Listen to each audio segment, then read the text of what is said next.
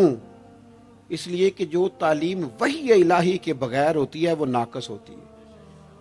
انبیاء کی تعلیم وحی الہی کے ساتھ، لہذا اگر کوئی آدمی آپ کو موٹیویٹ کرتا ہے کتاب و سنت کے ساتھ، وہ آپ کو درست سمت لے کے جائے گا، ورنہ تو ہر آدمی آپ کو الجھا دے گا۔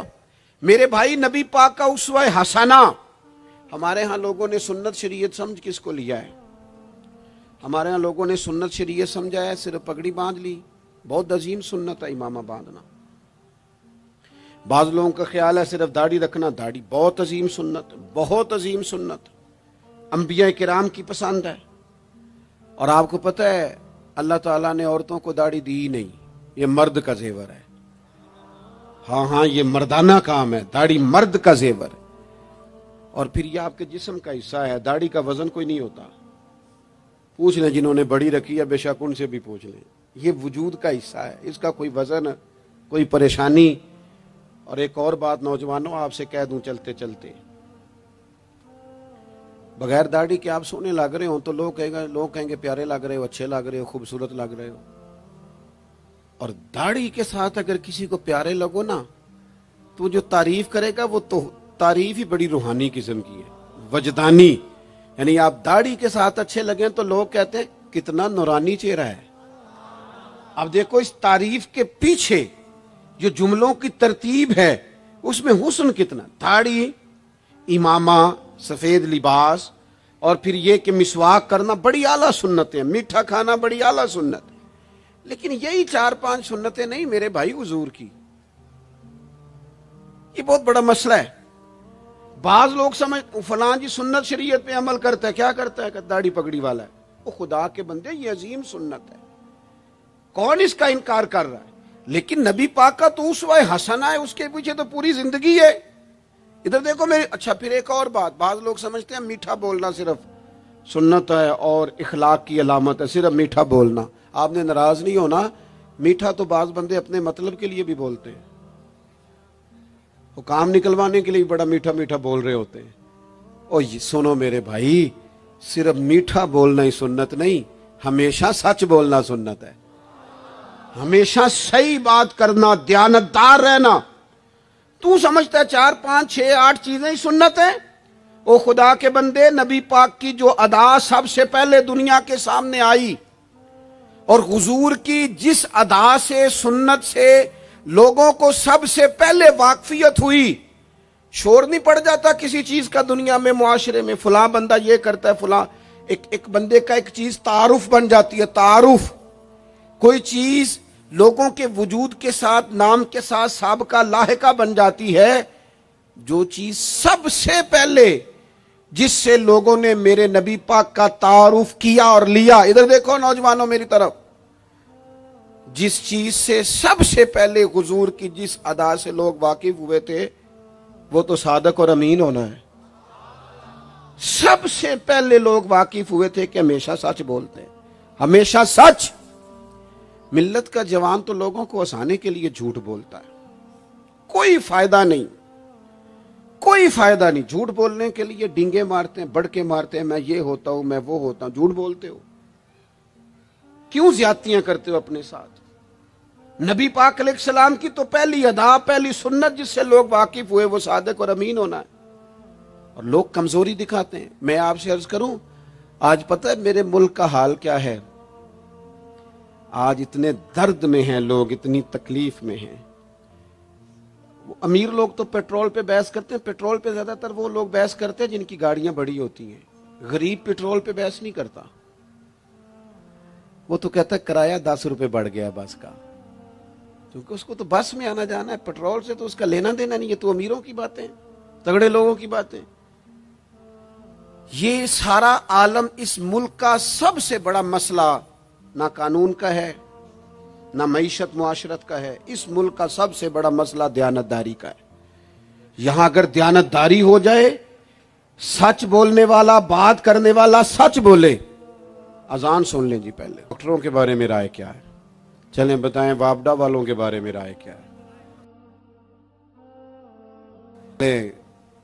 آپ اپنی بھی ایک آدھ مولویوں پیروں کے بارے میں رائے کیا ہے، بس یہی حال کیا گیا، الا ماشاءاللہ بد اعتماد کر دیا گیا۔ ایسا نہیں ہے کہ صرف کسی ایک گروہ ایک طبقے کے بارے میں بددیانتی کو فروغ دیا گیا، جھوٹ کو۔ آج بھی کسی بھی شخص کو آپ لے لیں، اس کے بارے میں سچائی سے زیادہ جھوٹی خبریں زیادہ پھیلائی جاتی ہیں، افواہوں کا دور۔ اپنی زندگی میں جوانوں سچ بولو، دیانتداری کا مظاہرہ کرو۔ اس ملت کا جوان کیسے ترقی کرے گا جس کی ماں کہتی ہے کہ پتر تو سچ ہی نہیں بولتا، تو جاتا کہیں ہے بتاتا کہیں ہے، تو بات ہی ٹھیک نہیں کرتا، کیسے بات سنو۔ نبی پاک صلی اللہ تعالی علیہ وسلم نے جب مختلف جگہوں پہ تبلیغ دین کے پیغامات بھیجے تو ہرقل بادشاہ کو بھی حضور نے پیغام دیا۔ وہ بڑا سیانہ آدمی تھا، سمجھدار تھا، معاملہ فہم تھا۔ اس نے کہا میں کوئی جذباتی فیصلہ نہیں کرتا، کچھ چیزوں کے حضور کے بارے میں کچھ چیزوں کے سوالات میرے ذہن میں ہیں۔ اس نے کہا یار یہاں کوئی آیا ہوا ہو نا، مکے کا سردار، لوگ تجارت کے لیے آتے ہیں، کوئی سمجھدار سیانہ سردار وزادار آدمی تو لے کے آؤ۔ ابو سفیان ابھی مسلمان نہیں ہوئے تھے، وہاں گئے ہوئے تھے، اور آپ کو پتہ ہے کہ وہ ہر جنگ میں آگے تھے کلمہ پڑھنے سے پہلے۔ ان کو بلا کے لوگوں کو پتہ چلا یہ آئے ہوئے ہیں تو لے جا کے بادشاہ کے سامنے کھڑا کر دیا۔ ابو سفیان کہتے ہیں جب اس نے سوال جواب شروع کیے تو ظاہر ہے میں مخالف گروہ میں تھا۔ جب کوئی مخالف گروہ میں ہوتا ہے اس نے تعریف تو نہیں نہ کرنی ہوتی، وہ صرف ہمارے ملک میں رواج ہے کہ لوگ جو پارٹی چھوڑ کے آ رہے ہوتے ہیں اس کی بھی تعریفیں کر رہے ہوتے ہیں، اور جدھر جا رہے ہوتے ہیں پھر اس کی بھی۔ اللہ جانے کیسے اپنے دل کو سمجھاتے ہیں، ضمیر کو مطمئن کرتے ہیں، اللہ ماشاءاللہ۔ ابو سفیان کہتے ہیں میں چونکہ دوسرے گروہ میں تھا تو بادشاہ نے جو بات بھی پوچھی میں نے رائے مخالف دی۔ جو بھی پوچھا کہ وہ محبوب علیہ السلام جو دعوی نبوت کرتے ہیں، ان کا کلمہ پڑھنے والے امیر ہیں، غریب ہیں، بات کیا ہے، جنگیں ہوئی ہیں، تو نتیجہ ایک طویل گفتگو ہے۔ ابو سفیان کہتے ہیں آخر میں بادشاہ نے ایک سوال پوچھا، یہ جوان زیادہ غور کریں گے، سوال پوچھا۔ ابو سفیان کہتے ہیں مجھ سے کہنے لگا وہ جس کریم محبوب علیہ السلام نے دعوی نبوت کیا ہے، کیا کبھی انہوں نے جھوٹ بھی بولا ہے؟ ابو سفیان کہتے ہیں میں چپ کر گیا۔ ایک منٹ کے لیے میرے دل میں خیال آیا معاذ اللہ کہہ دوں بولا ہے، پھر میں نے سوچا یہ تو عرب کی وزاداری کے خلاف ہے کہ میں جھوٹ بولوں۔ اور پھر ابو سفیان کہتے ہیں میرے دل کے کونے سے آواز آئی میں کوئی اور بات کروں گا تو شاید کوئی تھوڑی دیر کے لیے سوچے، اور اللہ کے رسول نے جھوٹ بولا یہ تو مانے گا ہی کوئی نہیں، یہ تو مخالف نہیں مانیں گے، کافر مشرک نہیں مانیں گے۔ بادشاہ کہنے لگا سوچتے کیا ہو، بتاؤ کیا کبھی انہوں نے جھوٹ بولا ہے؟ تو ابو سفیان کہتے میرے ہاتھ میں چھڑی تھی، میں نے اٹھا کے دوبارہ زمین پہ رکھی۔ میں نے کہا بادشاہ وہ رشتے میں میرے بھتیجے لگتے ہیں، میری ان سے مخالفت ہے، میں ان کے مقابل فوجیں تک لے کے آتا ہوں، وہ ہمارے بتوں کو برا کہتے ہیں، رائے کا اختلاف اپنی جگہ پر، لیکن وہ میرے سامنے پیدا ہوئے میرے بھتیجے ہیں، میں نے انہیں ماں کی گود میں بھی دیکھا ہے، دادا کے کندھوں پہ بھی دیکھا ہے، سیدہ خدیجہ کا دولہا بنے بھی دیکھا ہے، میں نے ان کی گود میں ان کی بیٹیوں کو کھیلتے بھی دیکھا ہے۔ اختلاف اور مخالفت اپنی جگہ پر وہ کریم میرے سامنے پیدا ہوئے اور ان کے مقدس بال میری آنکھوں کے سامنے سفید ہوئے، ان کی زبان سے جو بھی نکلتا ہے حق اور سچ ہی نکلتا ہے۔ وہ اسیر دشمن کی چاہ میں بھی، مخالفوں کی نگاہ میں بھی وہ امی ہے، صادق ہے، معتبر ہے، میرا پیغمبر عظیم تر ہے، کبھی زبان سے جھوٹ نہیں نکلا۔ اللہ آپ کو جزا دے۔ سنیں جی، کچھ خطیب بغیر نعروں کے بھی تقریر کر لیتے ہیں یار، اونچی سبحان اللہ کے بغیر بھی کام چل جائے گا انشاءاللہ۔ آپ خالی سنتے جائیں نہ بھی سبحان اللہ کہیں پھر بھی گزارا، اثر کرے نہ کرے سن تو لے میری فریاد، اور نہیں ہے داد کا طالب یہ بندہ آزاد۔ میرے عزیز نبی پاک علیہ الصلوۃ والسلام نے سچ بولا۔ ابو سفیان کہتے ہیں ان کی زبان سے سوائے حق سچ کے کبھی کچھ نکلا؟ کریں نا تھوڑی پابندی ہم بھی سچ کی، کریں نا۔ اچھا ہم بولتے ہیں سچ، بہت سارے لوگ سچ بولتے ہیں، لیکن وہ دوسروں کے بارے میں بولتے ہیں, اپنے بارے میں نہیں بولتے. اس نے اتنا جھوٹ بولا, اس نے اتنی کرپشن کی, فلانے نے یہ کرے, دوسروں کے بارے میں بول رہا ہے. اپنے بارے میں سچ بول, اپنے بارے میں تو بتا تو نے کیا کیا ہے. نہ ادھر ادھر کی تو بات کر, بتا کہ قافلہ کیوں لٹا. مجھے راہزنوں سے غرض نہیں, تیری راہبری کا سوال ہے. تو کہاں تھا, اپنی بات بتا. ابو سفیان کہتے ہیں جب میں نے بادشاہ کو یہ بات بتائی نا, اس نے چادر کندھے پہ رکھی اور وہ جانے لگا, تو میں نے کہا یار تو نے اتنی باتیں پوچھی, میں نے اتنے جواب دیے, کوئی نتیجہ بات کا کوئی رزلٹ بھی نکلتا ہے نا, کوئی اینڈ بھی ہوتا ہے, کوئی نتیجہ بتا. تو کہتے ہیں بڑے تحمل سے, بردباری سے بادشاہ ہنس پڑا. ہنس کے کہنے لگا نتیجہ تو نکلا ہے. کہا کیا نتیجہ نکلا؟ تو کہنے لگا یار جس بندے نے کبھی بندوں سے جھوٹ نہیں بولا, وہ یہ والا جھوٹ کیوں بولے گا کہ میں اللہ کا رسول بن کے آیا ہوں. جو بولتے ہی سچ ہیں تو پھر گویا وہ کہہ رہا تھا مان لو کہ یہ بھی وہ سچ ہی بولتے ہیں کہ میں اللہ کا رسول بن کے آیا ہوں. ایک تو حضور کی اس اہم ادا کو اپناؤ. آپ کو پتہ ہے کسی باپ نے کسی مجبوری سے کبھی کہا ہوگا اپنے بیٹے کو چلے 2 منٹ کے لیے مان لیتے ہیں, کوئی مجبوری ہوگی, اس نے چلے فرض کیا کسی مجبوری کے تحت اس نے کہا تھا اپنے بیٹے کو کہ باہر جو بندہ آیا اسے کہہ دو کہ میں گھر میں نہیں. چلے مان لیا 2 منٹ کے لیے تیری مجبوری تھی, لیکن میں ذمہ داری سے کہتا ہوں تو نے ایک دفعہ اپنے پتر سے کہا تھا نا جھوٹ بول دے میں گھر نہیں, پھر تو ساری زندگی منت کرے گا وہ تیرے ساتھ بھی سچ نہیں بولے گا. اتنی بڑی بیماری ہے یہ, گھر توڑتی ہے, گھر یہ قبیلے توڑتی ہے, رشتوں کو کمزور. کیوں جھوٹ بولتے ہو رشتہ کرتے وقت کہ بچہ یہ کماتا ہے یہ کماتا ہے, کیوں جھوٹ بولتے ہو؟ صاف ستھری 2 ٹوک بات کرو. اتنا بڑا رشتہ میاں بیوی کا جو اللہ کی نشانیوں میں سے نشانیاں جھوٹ پر قائم کرتے ہو.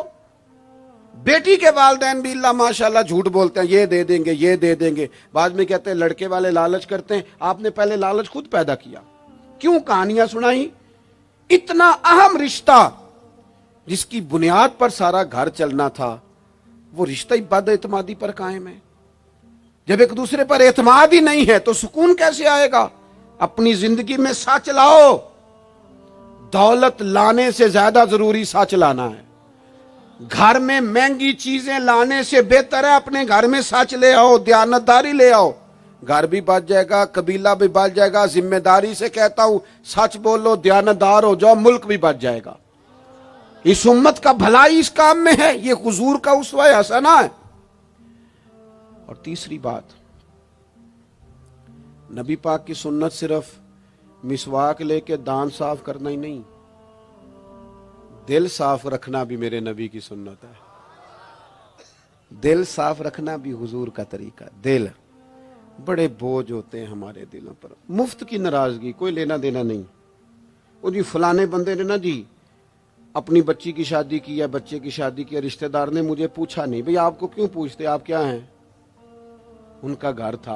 آپ بلا وجہ آپ ناراض ہو کے اپنے گھر میں کیوں پوچھتے؟ آپ کو کس کتاب میں لکھا ہے, کس شریعت میں لکھا ہے, کہاں قانون ہے آپ سے پوچھا جائے؟ وہ فلانے بندے نے میرے بارے میں بات کی ہوگی, اور یار تو اتنا اہم نہیں ہے ساری دنیا تیرے خلاف باتیں کرے, تو مفت میں ٹینشن لے گیا ہے. وہ جو 2 بندے دور کھڑے ہیں وہ کوئی اور بات کر رہے ہیں, تیری نہیں کر رہے. مفت میں اپنے دلوں میں بوجھ, مفت میں بدگمانیاں. اور جی فلانا بندہ امیر ہو گیا, کیسے ہو گیا؟ یہ تیری ڈیوٹی ہے, تیری ذمہ داری ہے. میرے اعلیٰ حضرت فاضل بریلوی رحمت اللہ لکھا ہے, حسد کرنے والا بندے پر اعتراض نہیں کرتا, حسد کرنے والا اللہ تعالیٰ کی تقسیم پر اعتراض کرتا ہے. معاذ اللہ ثم معاذ اللہ. وہ تو کہہ رہا ہے اسے نہیں ملنا چاہیے تھا, مجھے ملنا چاہیے تھا. آپ جب اتنی زیادہ عداوتیں پیدا کر لیتے ہیں, آپ کیوں نہیں اس چیز سے خوش ہوتے جو نظام میرے رب نے بنا دیا ہے؟ اتنی بڑی اللہ کی مخلوق ہے, لیکن ہمیں لوگ اچھے ہی نہیں لگتے. جس سے پوچھ لو وہ ناراض ہی ہے, ہر بندہ کسی نہ کسی سے ناراض ہے, شکوے کر رہا ہے. وہ چھوڑ دے یار, میں کسی شخص سے بیزار نہیں ہو سکتا, ایک ذرہ بھی تو بیکار نہیں ہو سکتا. جسے اللہ نے بنایا ہے وہ بیکار. میں بد عقیدہ بد مذہب کی بات نہیں کر رہا. وہ پھر دہراتا ہوں, ایک تو حضور کی زندگی کامل ہے, مکمل ہے, اسے پڑھو. جس زاویے سے ہنسنا بھی با کمال ہے, رونا بھی بڑا قیمتی ہے. جس زاویے سے پڑھو گے کمال ہی کمال. اور پھر حضور کا اسوہ حسنہ پوری زندگی پہ لاگو کرو. ایک تو سچ بولیں، بددیانتی کبھی نہ کریں، جھوٹ کبھی نہ بولیں، اور اپنے دلوں سے سارے حسد، بغض، عداوتیں، دل دریا سمندروں ڈونگے، کون دلاں دیاں جانے، 14 طبق میرے دلے دے اندر، میں تمبو وانگوں تانے، دل میں گنجائش پیدا کریں. اور آخری بات آپ سے یہ عرض کی ہے، دوسروں کا احساس پیدا کریں. دوسروں کے لیے ہم اس دین کے ماننے والے ہیں جس میں سے آبا زخمی حالت میں میدان میں زخموں سے چور بھی پڑے ہونا تو پھر بھی کہتے ہیں پانی میرے بھائی کو پلا دو. پانی اس دین کے ماننے والے. ہمیں نا خود غرض کیا گیا، اپنی اپنی پہ لگا دیا گیا ہے. بانٹنا شروع کرو گے نا، بانٹنا، اس میں صفائی بھی ہے، برکت بھی ہے. اور جو بانٹتے ہیں ان کے خزانے خالی نہیں ہوتے، انہیں اللہ تعالیٰ بھی فرماتا ہے. پھر ایک دفعہ دعا کرتا ہوں اللہ تعالیٰ احباب کی کوشش کو اپنی بارگاہ میں قبول فرمائے. حضرت قبلہ پیر صاحب دامت برکاتہم العالیہ آستان عالیہ سالکاباد شریف سے آپ تشریف لائے، آپ نے صدارت بھی فرمائی اور ہم سب کے لیے دعا بھی فرمائیں گے. اللہ تبارک و تعالیٰ اس بزم نور کو قبولیت کا درجہ عطا فرمائے. وما علینا الا البلاغ.